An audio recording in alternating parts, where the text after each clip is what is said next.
Hi everyone, and welcome to today's video where I'll be talking to you about beach weddings. Now, I've done lots of these in the past 12 years since I first became a celebrant, and they are simply loads of fun and obviously very successful, but they do require careful planning, and there's a few things that will make a big difference to how your beach wedding runs.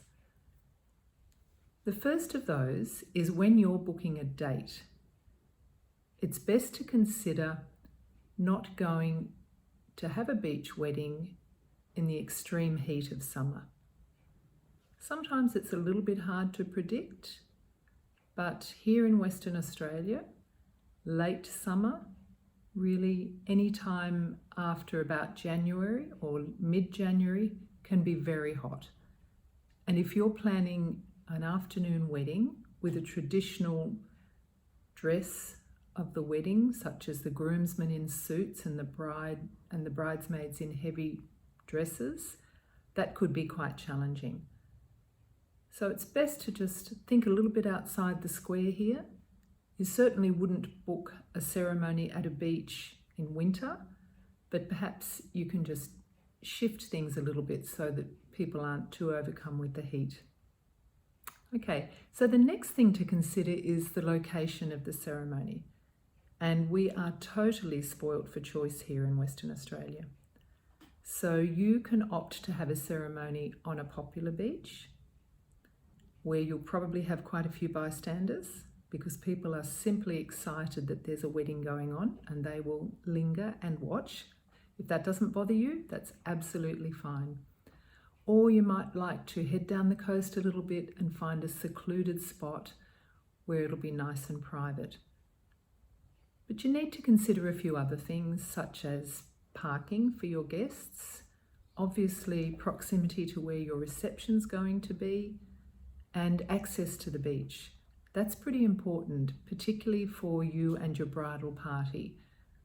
You're going to be wanting to do a bridal procession, most likely, and that needs to be manageable. So checking out whether you've got a long distance to walk, whether there are steps to come down, all of those things.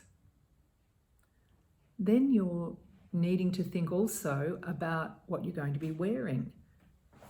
Because I've done a lot of beach weddings where people dress traditionally, but I've also done weddings where people dress down and they've gone barefoot and encouraged the guests to do the same, and things are fairly relaxed.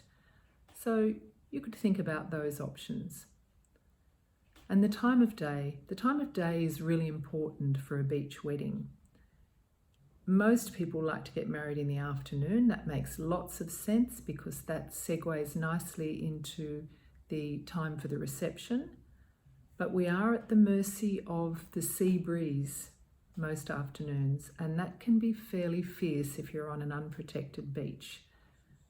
So that's something to think about, speak to your celebrant about, and also notice when you're having your rehearsal, which, by the way, and if you'd seen my previous video, you would know that I'd suggested you always should have your rehearsal at the same time of day as your wedding if possible, so that you can mimic the weather conditions. That's fairly important. And we can manage the wind. There's obviously no sea breeze most mornings here in Western Australia. And that's a better time in some ways to be getting married, especially when the weather's warmer. But if you do have the wind to contend with, there's lots of things that can be done. You just need to pay attention to what you're wearing and also hair. Although most bridal parties will have their hair fairly well stuck down wherever they are. Things like paperwork and whether your guests are going to be comfortable, generally they can be managed. So as you can see, there are a few considerations for a beach wedding. Nothing is insurmountable, and all the little issues that I've brought up can be addressed.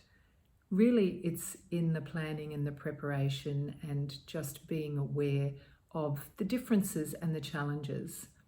But if you look into all of those well ahead of time, you're going to have a wonderful ceremony and the photographs will be incredible.